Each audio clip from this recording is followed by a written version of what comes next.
Halaqah subuh bersama guru kita Kiai Haji Abah Raud Bahar. Pada beliau silakan.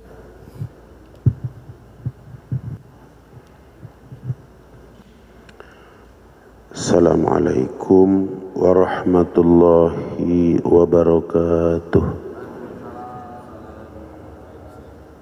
A'udzu billahi minasyaitonir rajim. Bismillahirrahmanirrahim. Alhamdulillahi rabbil alamin. Wassalatu wassalamu ala ashrafil anbiya'i wal mursalin wa ala alihi wa ashabihi wattabi'ina lahum bi ihsanin ila yaumiddin, amma ba'du. Bismillahirrahmanirrahim. Halaman 7.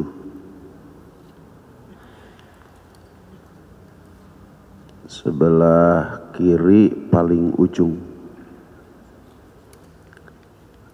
La yakun ta'akhuru amadil ata'i ma'al ilhaji biddu'ai mujiban liya'sika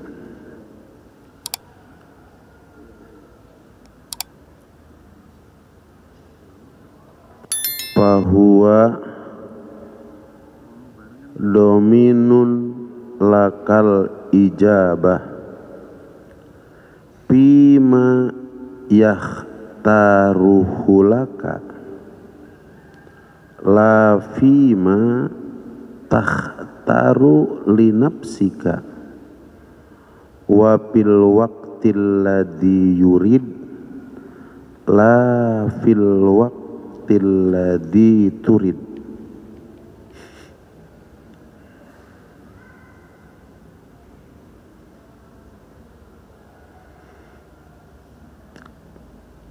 Keluarga besar Kiai Haji Muhammad Arifin Ilham yang kita sama-sama hormati dan kita sama-sama berdoa semoga dimuliakan oleh Allah di dunia dan di akhirat kelak. Para pengurus yayasan baik dari Dewan Syariah, Dewan Pembina, Dewan Pengawas, dan Dewan Pengurus, juga yang kita sama-sama hormati, semoga dimuliakan Allah Subhanahu wa Ta'ala di dunia dan di akhirat kelak. Para asatid wal asatijah Pondok Pesantren Tahfidzul Quran Adzikra, wabil khusus anak-anakku para santri dan hadirin kaum muslimin wal hadirat kaum muslimat, jamaah sholat subuh dan halaqah subuh setiap hari Jumat di Majlis Az-Zikra rahimakumullah. Kita bersyukur kepada Allah Subhanahu wa Ta'ala pagi hari ini, insya Allah pagi yang penuh berkah, karena pagi ini merupakan pagi hari Jumat, hari yang paling dimuliakan oleh Allah Subhanahu wa Ta'ala. Kita dapat melaksanakan sholat subuh dengan berjamaah, berzikir, berdoa. Tentu harapan kita, sholat kita diterima oleh Allah Subhanahu wa Ta'ala, zikir kita diterima oleh Allah Subhanahu wa Ta'ala, dan doa kita dikabulkan oleh Allah Subhanahu wa Ta'ala. Bersyukur lagi kita kepada Allah Subhanahu wa Ta'ala bahwa Allah Subhanahu wa Ta'ala memberikan kekuatan, kesabaran kepada kita untuk memperpanjang iktikaf kita insya Allah sampai dengan waktu isyraq, dan kita melaksanakan tugas dan kewajiban lagi, yaitu thalabul ilmi. Thalabul ilmi kita pada pagi hari ini yaitu masih meneruskan pembahasan kitab hikam, dan bab yang kita akan bahas pada pagi hari ini adalah merupakan bab ke-6, halaman 7 dari kitab Syarah Hikam. Bismillahirrahmanirrahim. La yakun ta'akhuru amadil ata'i, la yakun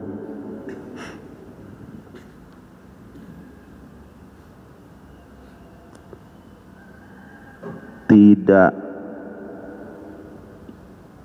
menjadi, ta'akhuru apa keterlambatan, ta'akhuru apa keterlambatan, amadil atoi amadi datang, atoi pemberian. Yang dimaksud pemberian itu pemberian dari Allah Subhanahu wa ta'ala. Ma'al ilhaji biddu'a, ma'a serta ilhaji sungguh-sungguh, biddu'ai dalam berdoa, biddu'ai dalam berdoa, mujiban liya'sika, mujiban yaitu menetapkan,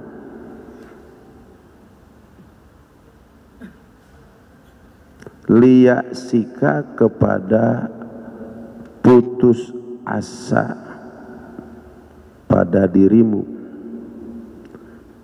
liya'sika pada putus asa pada dirimu.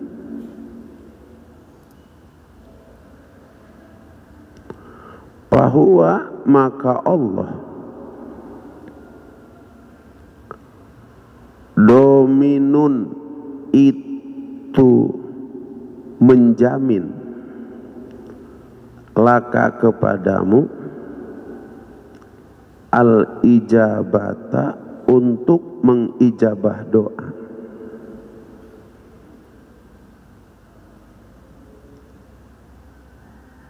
Dominun menjamin laka untuk kamu al-ijabata untuk mengijabah doa.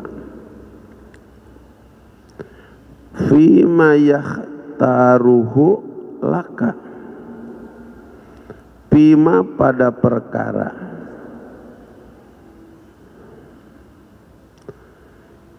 yakhtaruhu memilihkan Allah laka untuk kamu,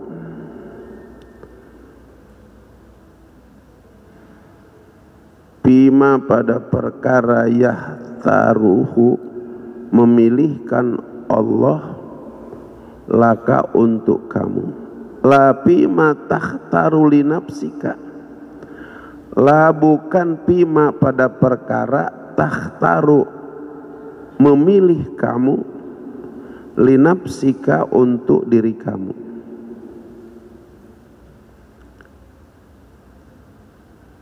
Linapsika untuk diri kamu.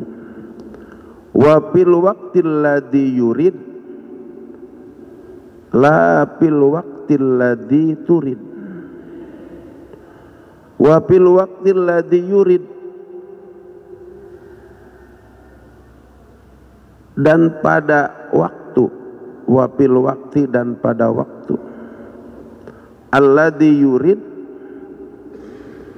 yang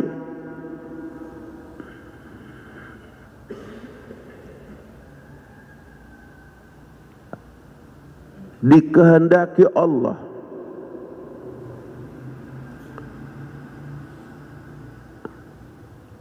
la fil waqtil ladzi turid,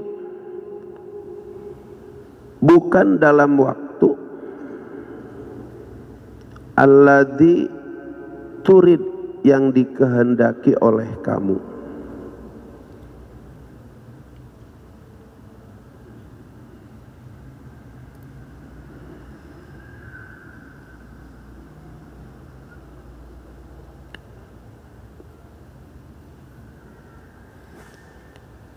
Bab yang keenam merupakan tertib amal dari bab yang kelima.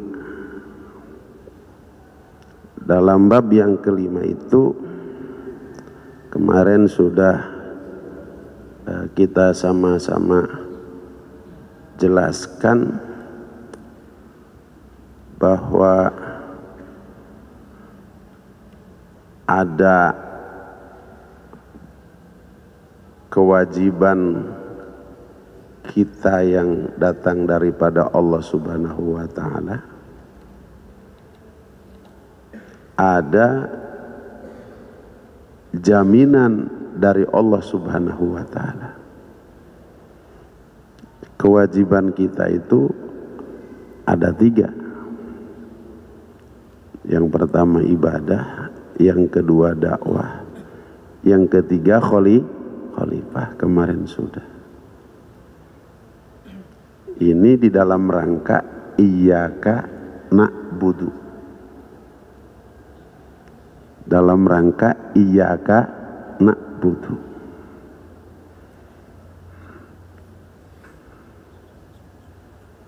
Ibadah itu sebagaimana firman Allah Subhanahu wa ta'ala dalam Al-Qur'an, a'udzu billahi minasyaitonir rajim, wa ma khalaqtul jinna wal insa illa liya'budun, yang artinya, dan tidaklah aku menciptakan jin dan manusia kecuali hanya untuk beribadah. Konteksnya ibadah pribadi kita dengan Allah. Ini kewajiban, atau disebutnya dalam bahasa hikam matulib. Apa? Matulib. Matuliba minka. Kemudian yang kedua, ibadah yang konteksnya antara kita dengan sesama umat manusia, namanya dakwah. Ud'u ila sabili rabbika bil hikmati wal mau'izatil hasanati al-ayah. Ini juga ibadah, konteksnya antara kita dengan sesama umat manusia. Yang ketiga, ibadah yang konteksnya antara kita dengan sesama makhluk.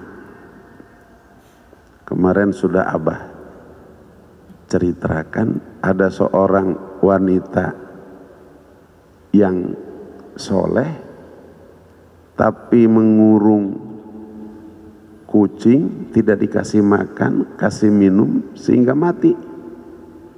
Wanita soleh itu masuk neraka. Tapi sebaliknya, ada wanita pelacur tapi mengasihani anjing sehingga anjing yang sangat kehausan diberikan minum, masuk surga. Ini ibadah, konteks ibadahnya dengan sesama makhluk. Jadi kalau kita sudah ibadah langsung kepada Allah Subhanahu wa ta'ala, kita tunaikan juga ibadah kita kepada Allah Subhanahu wa taala yang berkaitan dengan sesama umat manusia yang disebut dengan dakwah. Dan yang ketiga, ibadah kita yang berkaitan dengan sesama makhluk, maka sempurnalah ibadah kita. Itu yang disebut dengan matulib di dalam bab yang kelima.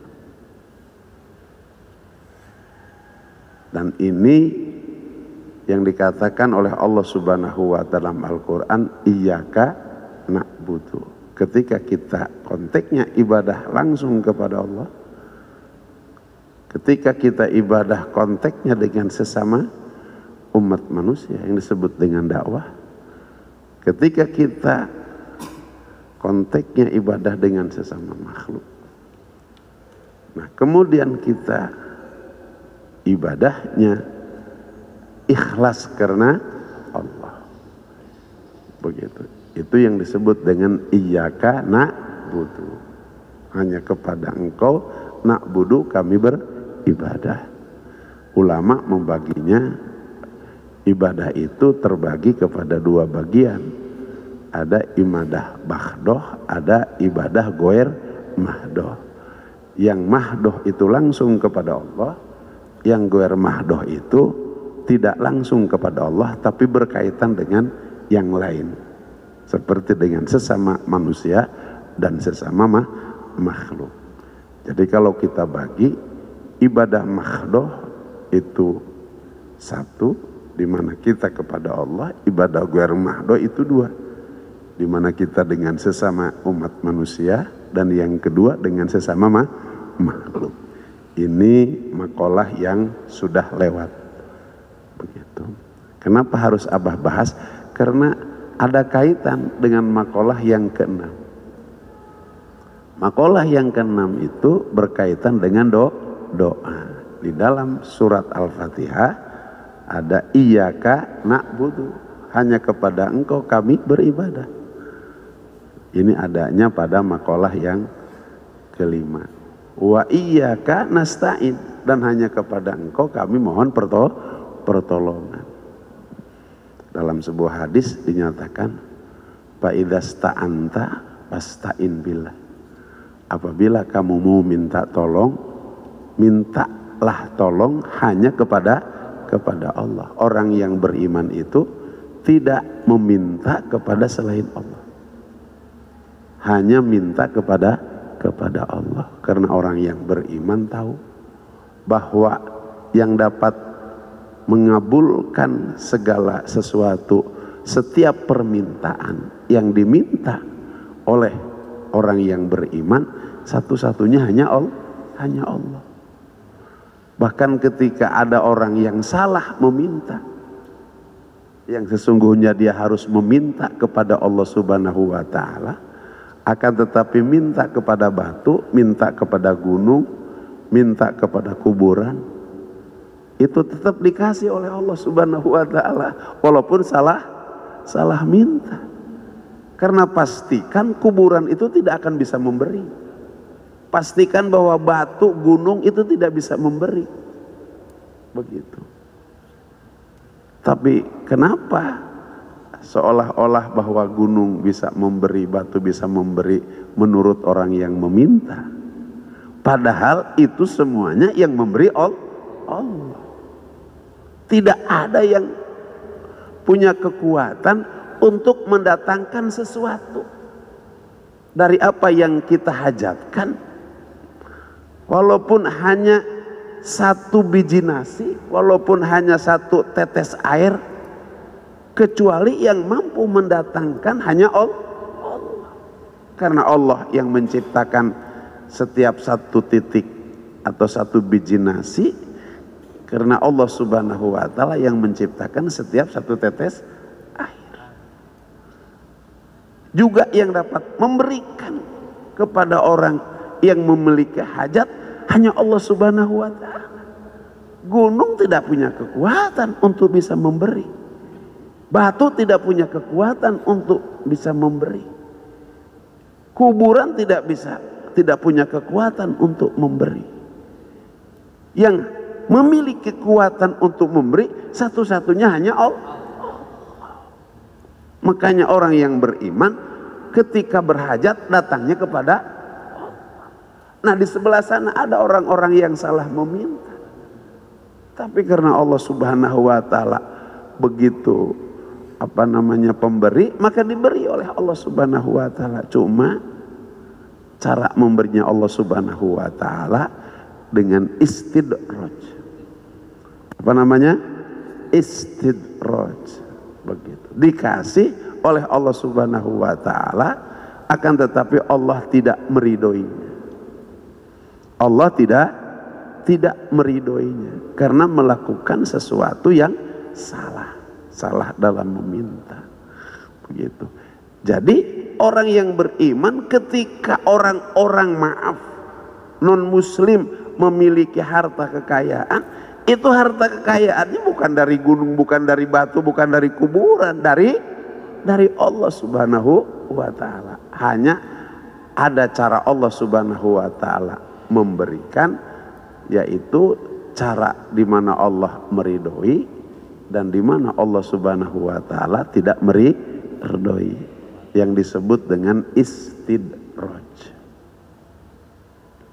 Jadi maha pemberi itu Allah. Di luar Allah tidak ada yang mampu memberi. Nah oleh karenanya kita diajarkan oleh ajaran agama kita bahwa ketika kita memohon, maka mohonlah kepada Allah. Dan ketika kita memohon, maka ada cara ketika kita memohon, di mana Allah Subhanahu wa taala berfirman di dalam Al-Qur'an surat Al-Fatihah, iyyaka na'budu wa iyyaka nasta'in. Ini tertib amal.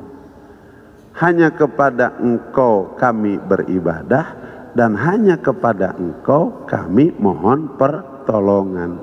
Jadi antara ibadah dan minta pertolongan itu, ini adalah paket yang tidak bisa dipisahkan. Jadi kalau kita meminta kepada Allah Subhanahu wa taala setelah beribadah.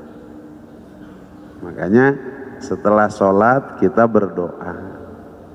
Setelah puasa kita berdoa. Setelah zakat kita berdoa. Setelah sodakoh kita berdoa. Jadi tertibnya iyyaka na'budu dulu, baru wa iyyaka nasta'in. Jadi ibadah dulu, baru kita minta pertolongan. Minta pertolongan itu berdoa kepada Allah Subhanahu wa ta'ala. Nah sebelum kita mengetahui tentang minta pertolongan, maka kita harus tahu makna daripada doa itu. Ma huwa doa? Apa doa itu? Ad-du'a huwa tolabul fa'li minal adna ilal a'la. Doa itu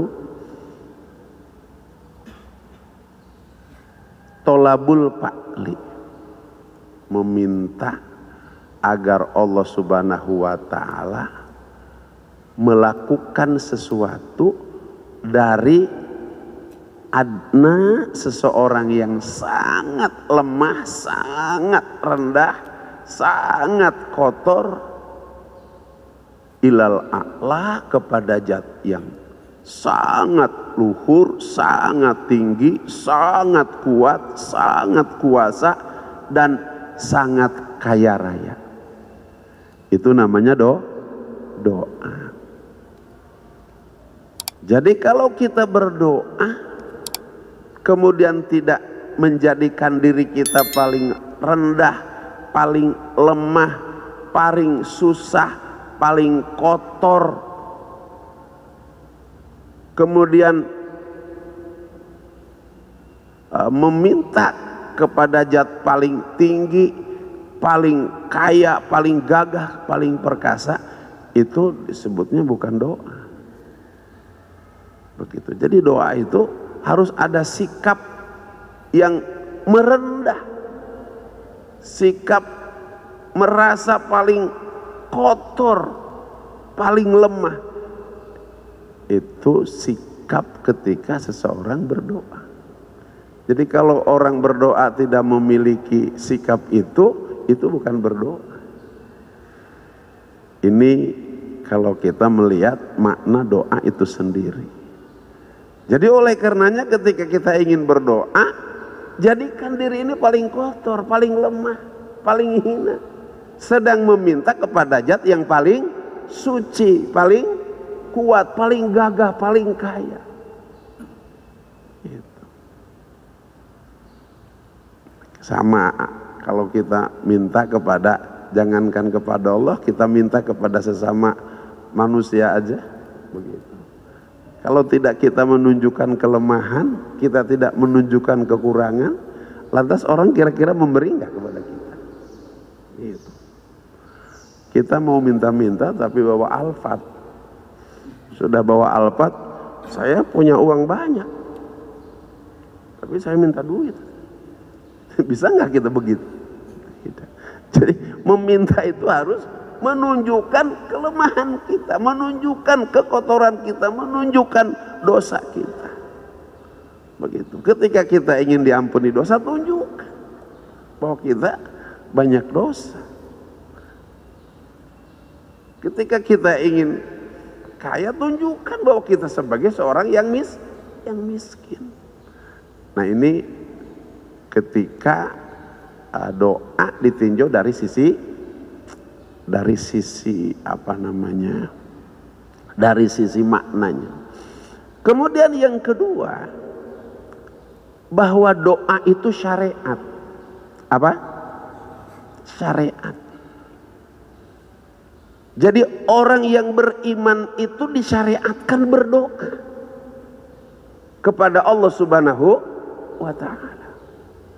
Jadi kalau orang mengaku seorang yang beriman, kemudian tidak berdoa kepada Allah Subhanahu wa ta'ala, sombong. Seolah-olah bahwa ia mampu untuk melakukan segala sesuatu tanpa pertolongan Allah Subhanahu wa ta'ala. Padahal segala sesuatu itu tidak mungkin tanpa pertolongan Allah.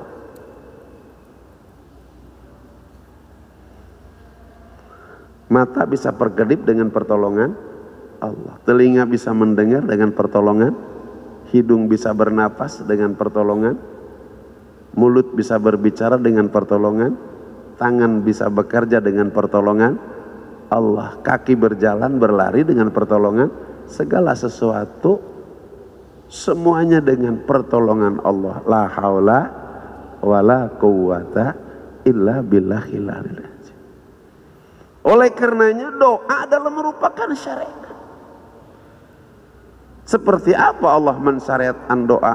Maka lihat Al-Quran. Ud'uni astajib lakum. Ini perintah daripada Allah Subhanahu wa ta'ala. Minta kamu kepadaku, pasti aku mengijabah setiap doa kamu sekalian. Sehingga ulama katakan bahwa karena doa itu adalah perintah, pada saat berdoanya saja kita sudah ibadah. Sudah ibadah. Kita mengangkat kedua belah tangan sedang berdoa. Ucapan kita dengan bahasa doa, tangan kita diangkat pada saat berdoa, itu beribadah. Karena doa itu perintah Allah. Kemudian beserta perintah doa, Allah sertakan janji. Astajib lakum. Pasti setiap doa itu diijabah oleh Allah Subhanahu wa ta'ala. Tidak ada doa seorang pun yang tidak diijabah oleh Allah Subhanahu wa ta'ala. Karena ini janji Allah. Dan Allah kalau berjanji tidak akan pernah ingkar. La yukhliful mi'ad. Allah tidak akan ingkar dengan janjinya. Pasti.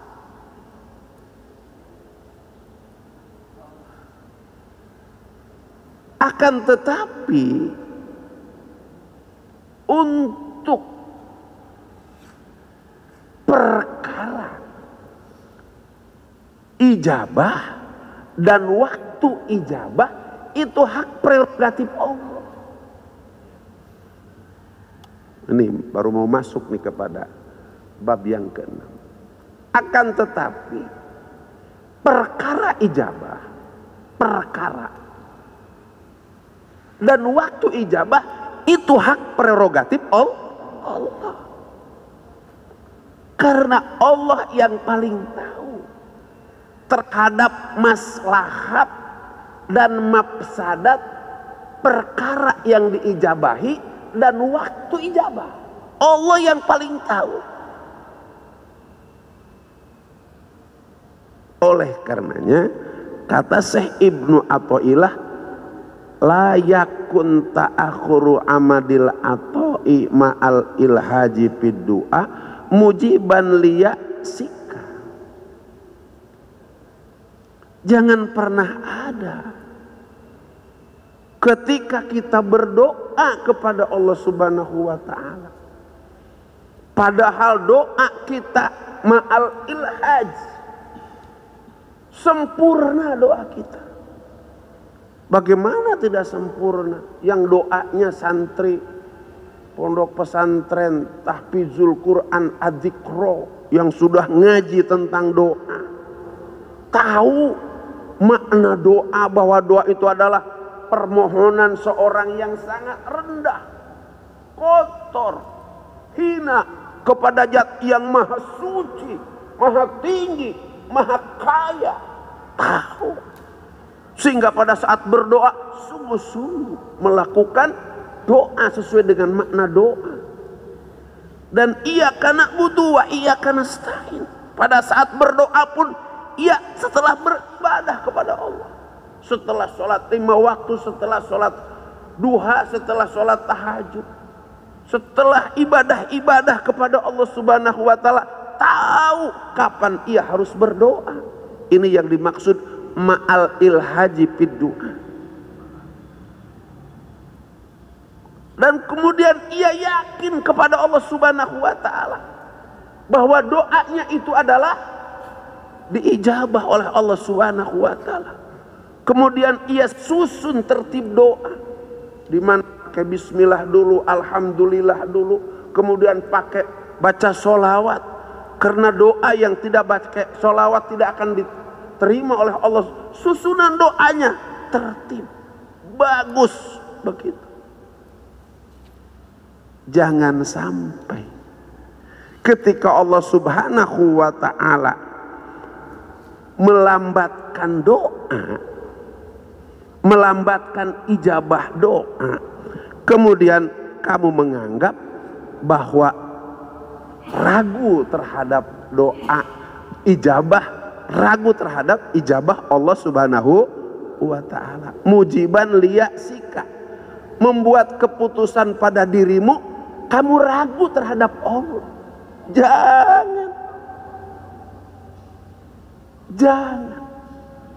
Jangan pernah ada keraguan sedikit pun terhadap ijabatul doa, terhadap waktu, terhadap ijabahnya doa dari pada Allah Subhanahu wa ta'ala. Jangan pernah ada keraguan. Yakin 100% bahwa ketika kita berdoa dengan doa yang memakai tertib doa, sesuai makna doa, sesuai persyaratan doa, dan semuanya itu kita lakukan, kemudian Allah Subhanahu wa ta'ala memperlambat ijabah doa, kemudian kita menjadi ragu. Jangan, kata Syekh Ibnu Athaillah, jangan pernah mujiban liya'sika, kamu menetapkan ragu terhadap doa kamu bahwa Allah Subhanahu wa ta'ala tidak akan mengijabah doa. Jangan. Fahuwa dominun lakal ijabah, bahwa Allah Subhanahu wa ta'ala bertanggung jawab kepada kamu untuk mengijabah. Tidak ada doa seorang pun, pastikan bahwa doanya itu diijabah oleh Allah Subhanahu wa ta'ala. Akan tetapi seperti tadi disampaikan bahwa hak prerogatif perkara ijabah dan waktu ijabah itu punya Allah.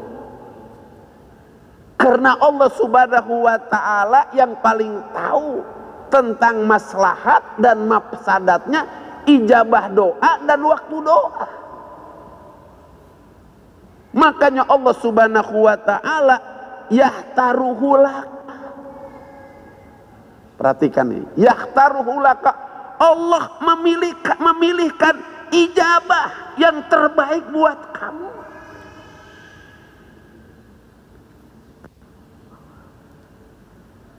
Lapi mata taruli nafsika, bukan perkara yang kamu pilih untuk diri kamu. Yang paling tahu sesuatu yang buat kamu itu apa, itulah yang dipilihkan oleh Allah Subhanahu wa ta'ala.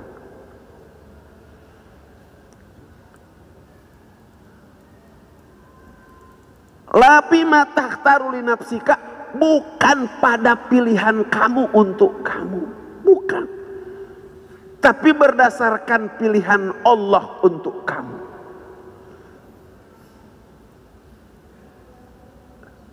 Lebih baik pilihan Allah atau lebih baik pilihan kita? Lebih baik pilihan Allah atau lebih baik pilihan kita? Tentu jawabannya lebih baik pilihan Allah.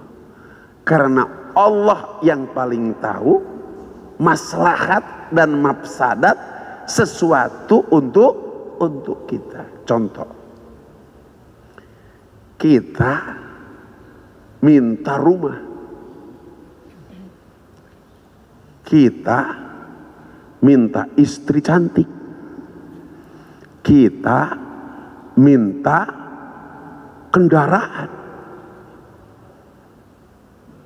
Tapi pada saat itu kita sedang naik bis.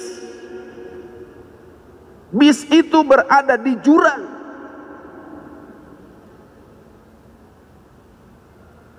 Dan bis itu terjun di jurang. Saat itu yang kita butuhkan apa? Rumah. Yang kita butuhkan istri cantik. Yang kita butuhkan adalah kendaraan. Apa yang kita butuhkan? Selamat.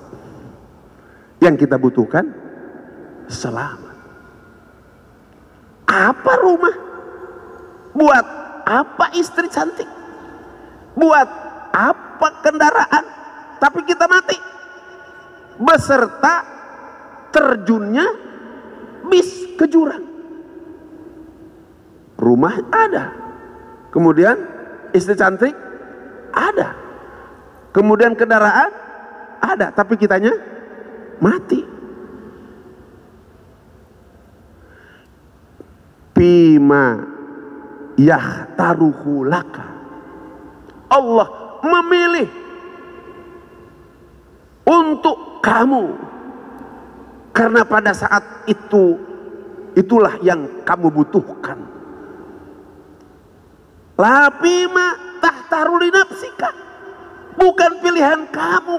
Kalau Allah memilih pilihan kamu, dikasih rumah, dikasih istri cantik, dikasih mobil, padahal kamu sedang melayang-layang di jurang dengan bis, tapi kamu mati, maka nggak ada artinya buat kamu. Ini yang disebut bima yahtaruhu laka, la bima tahtaru linapsika. Paham? Kita mohon kepada Allah Subhanahu wa ta'ala, ingin punya rumah bagus, istri cantik, kemudian kendaraan hebat. Tapi pada saat itu datang malaikat Jibril alaihissalam. Wahai Fulan bin Fulan, kontrak kamu hidup di alam dunia selesai. Sebentar lagi kamu dicabut nyawa. Nanti malakal maut akan datang kepadamu. Perlu rumah? Perlu istri cantik? Perlu mobil? Perlu apa? Bima yahtaruhu laka, Allah akan pilihkan buat kamu apa? Ampunan daripada dosa-dosa. La bima tahtaru li nafsika, bukan perkara yang kamu pilih. Karena pada saat itu kalau Allah kasih rumah, dikasih enggak? Bukan kalau Allah kasih rumah kita terima enggak? Pasti enggak terima. Kalau pada saat itu Allah kasih perempuan, boro-boro kita mau mati, Allah kasih kendaraan datang dari dealer, mau? Pada saat itu bukan butuh rumah, pada saat itu bukan butuh istri, pada saat itu bukan butuh kendaraan, tapi butuh ampunan. Tapi butuh ampunan pada itu. Fil waqtil ladzi wa fil waqtil ladzi yurid, la fil waqtil ladzi turid. Perkara ijabah itu hak prerogatif Allah Subhanahu wa taala. Dan perkara waktu juga hak prerogatif Allah Subhanahu wa taala. Karena Allah yang paling tahu kapan ijabah doa itu harus diberikan. Begitu. Kalau sekarang ini santri-santri minta kepada Allah Subhanahu wa taala, minta rumah, minta istri, minta kendaraan, gak jadi mondoknya lah, gak jadi hafiz. Tinggal di rumah sama istri cantik, mobil mewah, jadi santri enggak? Jadi hafiz enggak? Enggak.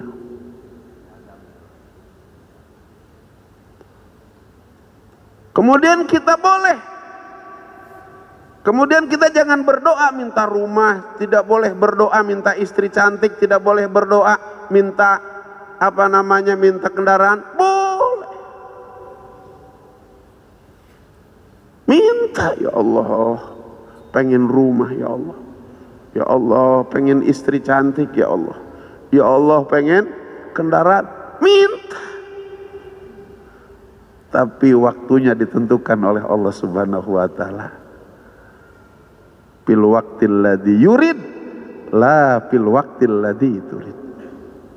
Pada waktu di mana ditentukan oleh Allah Subhanahu wa taala, bukan pada waktu di mana kamu menentukan doa. Hak prerogatif untuk menentukan waktu ijabah itu adalah Allah Subhanahu wa taala, karena Allah yang paling tahu kapan waktu ijabah itu diberikan kepada kamu sekalian.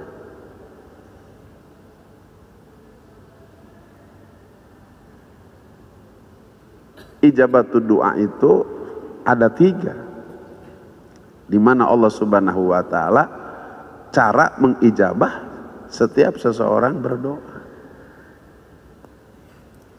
Yang pertama, cash diberikan oleh Allah.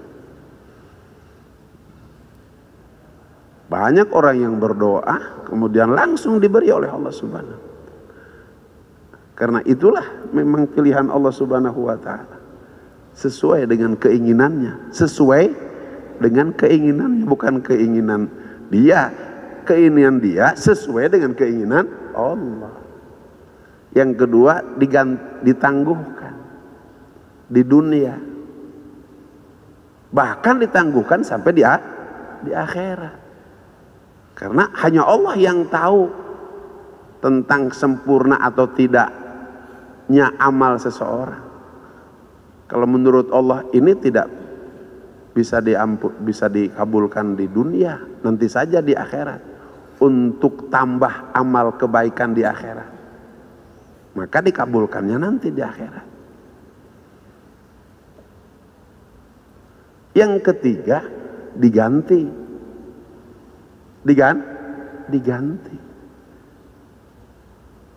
Bukan apa yang diinginkan, seperti minta rumah, minta istri cantik, minta kendaraan, diganti. selamat dari musibah. Makanya kalau kita sedang naik motor, orang tertabrak sampai musibah besar, kita selamat, itu hasil doa kita. Hasil doa kita. Oleh karenanya, jangan pernah berhenti berdoa kepada Allah Subhanahu wa ta'ala. Setiap doa dikabulkan oleh Allah Subhanahu wa ta'ala. Akan tetapi perkara doa dan waktu doa itu ditentukan oleh Allah Subhanahu wa ta'ala. Setiap doa pasti dikabulkan oleh Allah Subhanahu wa ta'ala. Jangankan mereka yang berdoa kepada Allah Subhanahu wa ta'ala, berdoa kepada makhluk saja oleh Allah diberikan. Akan tetapi dia salah dalam berdoa. Janganlah kita sampai salah dalam berdoa, karena salah dalam berdoa diberi, tapi diberinya dengan tidak ridho Allah Subhanahu wa ta'ala dengan memberikan kepada kita. Tapi doalah sesuai dengan ajaran agama Allah Subhanahu wa ta'ala yang telah dicontohkan oleh para nabi, oleh para rasul, terutama Nabi kita Muhammad sallallahu alaihi wasallam. Satu lagi yang harus kita yakini, bahwa Allah Subhanahu wa ta'ala sangat kasih dan sayang kepada kita. Saking kasih dan sayangnya Allah Subhanahu wa ta'ala kepada kita, mengalahkan 70 kali sayang seorang ibu kepada anaknya. Artinya ketika kita minta kepada Allah Subhanahu wa ta'ala, bagaimana ketika kita minta kepada ibu kita? Kira-kira ibu kita ngasih enggak? Nah, Allah kasih sayang kepada kita ketika kita meminta melebihi 70 kali sayang seorang ibu kepada anaknya. Pastikan permintaan kita semuanya dikabulkan oleh Allah Subhanahu wa ta'ala. Hadanallahu wa iyyakum ajmain wa adkhalana fi zumratil muwahhidin fi jannatin naim. Aqulu qouli hadza fastaghfiruhu innahu wal ghafurur rahim. Subhanallahi wa bihamdihi, subhanakallah bihamdika, asyhadu alla ilaha illa anta, astaghfiruka wa atubu ilaih. Subhana rabbika rabbil izzati amma yasifun wa salamun alal mursalin walhamdulillahi rabbil alamin. Billahi taufiq wal hidayah. Wassalamualaikum warahmatullahi wabarakatuh.